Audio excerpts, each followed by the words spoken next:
Do you want us looking at the screen or looking at you? Well, I'm going to start the introduction first, and then we'll go look at the screen. So, hi folks, this is Dr. Kat Schreier, your host for The Water Show, founder of the WaterCitizen Media Foundation.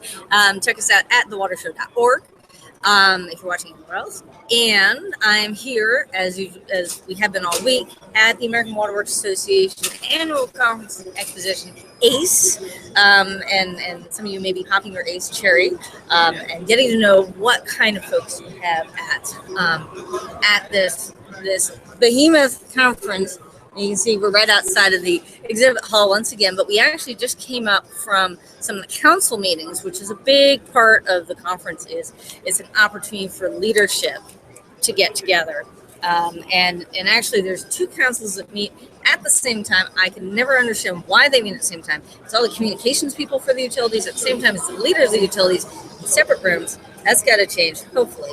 But one of the things that came up with what's called the PAC, which is the Public Affairs Council, the communications folks, is communications issues around Lynn. And you know that we've been talking about the new F word in water, Flint. We are still in the process of putting together this open dialogue with you, the water citizens, about Flint, and want to have the right people around the table.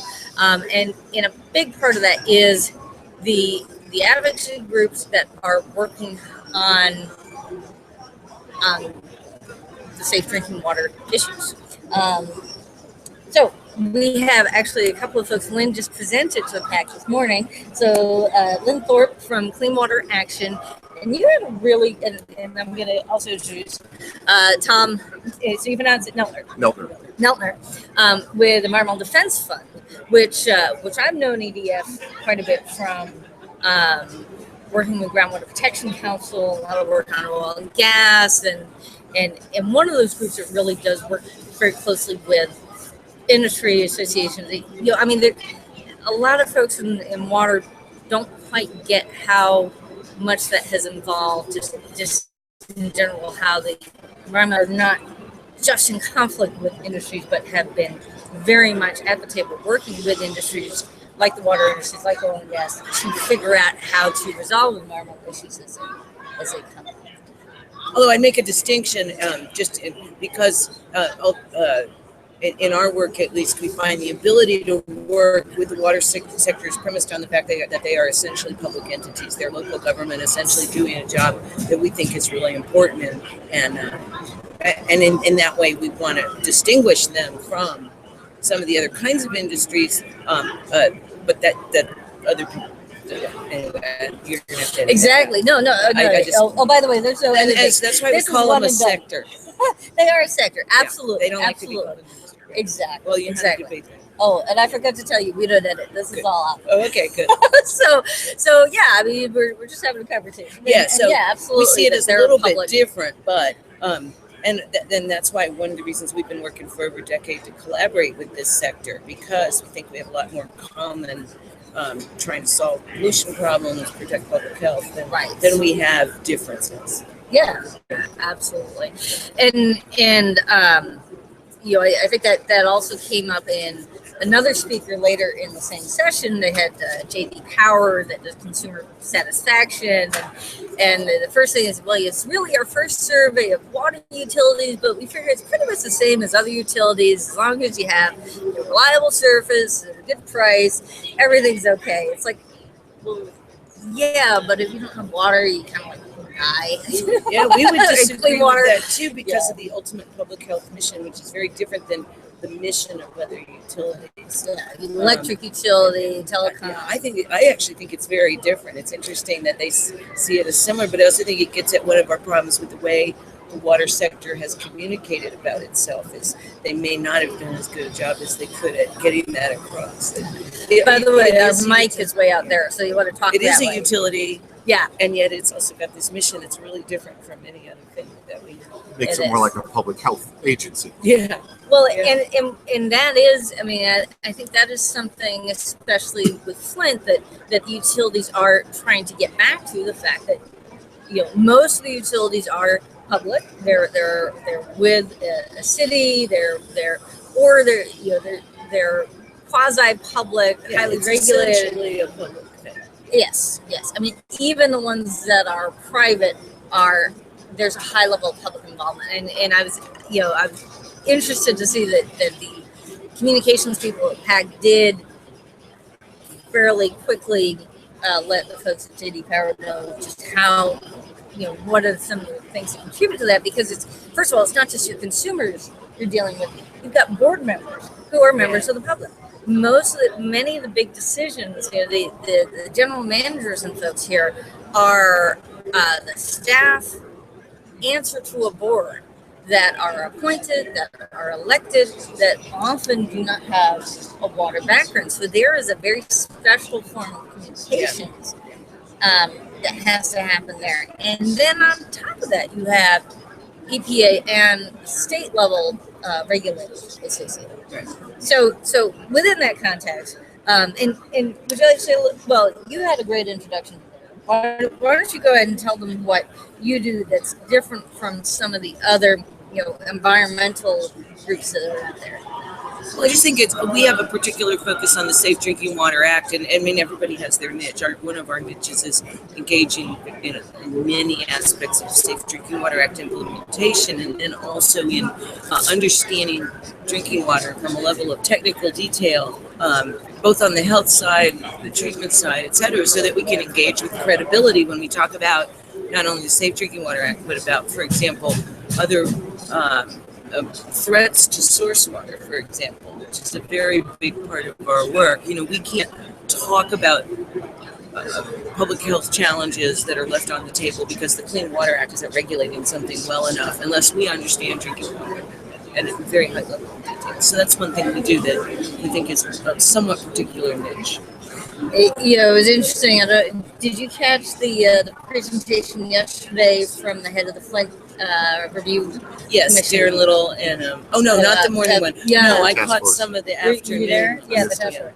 Well, it was interesting. They said, as a state agency, we kind of look at source water, and we look at discharge to the environment.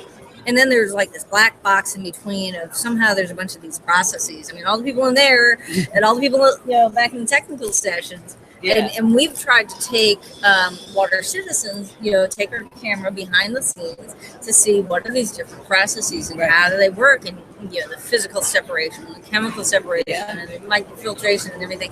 I mean, it's not. And then back in the innovation lounge. Right, there's some really interesting stuff. Oh, great stuff. And so many of those little startups, they really pick their lane and they stay in them. Yeah. And we're the sensor side of the physical aspect of the treatment process, and we're the selection of the treatment process side of the treatment. And if you don't understand what goes on in that box, it's not all that hard, folks. And we can help you understand what that process is and how that differs in the country and why it differs and what's the same, and it doesn't have to be this black box. Right. That's another thing about our work that we've only begun is to, now that we've spent a long time educating ourselves internally, is to tell the story to people who we think need to understand what drinking water treatment involves, because a lot of drinking water treatment involves dealing with the results of other activities that we undertake as humans, with growing our food or making products or what we flush down our toilets. Right, everything that we do then has an effect on the source waters that we rely on drinking water. And we need to understand, because we would argue that some portion of the cost and effort going into drinking water treatment is because we refuse to do things better upstream, control pollution, etc. And that's not like a talking point. That has really real implications for the cost, but also for all the results of drinking water treatment. Each treatment we apply to drinking water has unintended consequences. It has waste, has cost, and has its own. And all the debates around chlorine. Yeah. That's a great example. That was our first real form of chemical treatment of drinking water that saved a lot of people died of their water. That's right. People didn't put chlorine in it because they wanted to give you cancer. That wasn't really the objective. So there has to be a line where we decide we're going to control our activities and the pollution from our active drinking water first upstream in order so that our drinking water treatment should be for the things there just isn't any other way to deal with. Microbials may be one of those, but certainly there's a lot of impact on drinking water left on the table by industries, for example, that aren't properly controlled by Clean Water Act programs or others, or might I remind people that most of agriculture is exempt from Clean Water Act. This is some challenges. We see that with the cyanotoxins, but we also see Right. it with the PFOAs and others. Yeah. That the cleaner the source water, the easier everything is. The cleaner So the PFOS Yeah. definition. perfluorinated oxaloacetate. Yeah, Tom works on the front end of that one. Well, I've always been on toxics. So basically, you've got this drinking water industry, and by the way, people here talk about one water, and you see that's why all these little ribbons are here. That it's drinking, it's use, it's wastewater, stormwater, all, but from the perspective of the part that they're responsible for in the box, in that treatment system, and that it's a lot easier to treat what's in the box if you don't have stuff coming into the box. So basically, that's where you guys are coming with EDF. Yeah, because everyone's so into the perfluorinated. Maybe you could say a little bit about your work on the FDA side of that. So we at EDF we work on the toxics. I'm in the health program. Okay. We don't have a drinking water program. We look to Lynn and Clean Water Action as the leaders on drinking water and learn from them and work them. So we're focused on toxics. So our focus has been on chemicals and food, chemicals and consumer products, getting chemicals out of industry so if you can remove them at the source. And now lead, because of Flint, lead has become an issue. I've worked on lead for 20 years now, but in the past 2 years I've gotten to know Lynn and learned about lead in drinking water and the real opportunities to make a difference there and the real challenges that the water utilities face. One of the points that was made this morning was about the fact that how much of lead in drinking water is not from the pipes, that it can get in from the paint, it can get that from soils, that there's so many other sources of lead getting into our drinking water. Right. Water is a significant source, Yes. Yeah. but paint, peeling paint, dust in the home, soil are other sources as well. Not so much that those sources get into the water, but those are other ways people are exposed. Okay. And Yeah. what we want to do is reduce exposure to all sources. Yep. The water is an opportunity because if we could get the lead service lines out, then it reduces one of those significant sources. It won't eliminate lead in drinking water, but it makes it easier to manage with corrosion control, and it helps protect kids across the board. It'll take time, but we think just like with paint, it's going to take time and sustained effort. And it's been such a challenging issue in part because it's anywhere in the system, and the plants can control what comes out of the plant, and then distribution systems can control what goes through the distribution system. But there's a point where you get to private property of what actually goes into your home. And actually, for myself, so I mentioned I'm in transition from DC, just packed up and left the house that I was in with the lovely slumlord landlord who had lead pipes.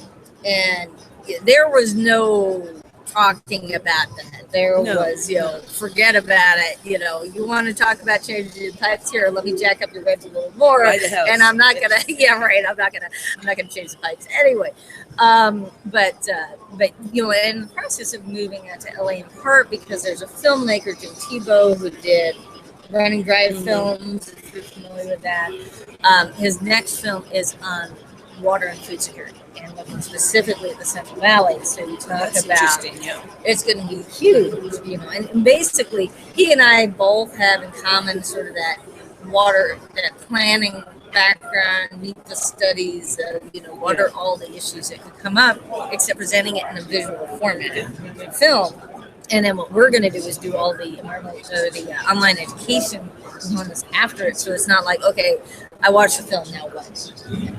So, but absolutely. I mean, when we look at what goes on upstream, so you're primarily interested in upstream or also looking downstream? Well, our focus right now is on lead. Right. So that's a little difficult to characterize, yeah. That's the downstream side. Okay. We also think about the source water. Okay. So you're not looking so much. Right. Lead there's so much exposure to children to lead, Right. and there's an opportunity to make a difference here. We've sort of got engaged in that for the next few years. Including people in the environment. People are as part of the We're environment. focused on health. I mean, Yes, so public health is a big priority for us, and children's exposure to lead is something that we want to keep as low as we possibly can. Because, I mean, that's something, you know, touched on that this morning also, that for a lot of the groups that have been focused on the environment, on saving the planet, on saving our rivers, on saving our fish and everything, that it didn't always include the people part of that. Right. That really goes back to the 1990s, where we saw a big change in the environmental community, which included a focus on public health and people's health. But that's still not always, it still means something like drinking water, which is not only about environmental health, which is how are you. It's about public health as almost a piece of the public health profession. That's a big stretch, and so that's why you don't see as many environmental groups always working on every single aspect of safe drinking water act implementation. There's a lot else. I think what's so cool is there's a lot more to do. So, Tom, for example, Tom's work on the fluorinated chemicals and why we are even using them at all, which has nothing to do with even the Environmental Protection Agency or with water. I think it's really important. Drug Administration. Right. Well, you know, we had a great interview with the former dean, the founding dean of the School of Public Health in Milwaukee. You got to catch that video. It's great. And part of it was recognizing that it's not just about the molecules, it's not just the chemicals, it's not just the delivery, it's you're delivering it to people. And I mean, I guess the cute pandas are both black and white, but otherwise, you know, you're dealing with social aspects, you're dealing with economic aspects, with the fish and the you're not dealing so much with what's a fish's willingness to pay kind of thing, or ability to pay for different services. Right. Having worked on the environmental side for a while, and sometimes we think that there's nobody out there. We protect the environment because nobody's out there. Right. The people part complicates everything. I have to go to You do.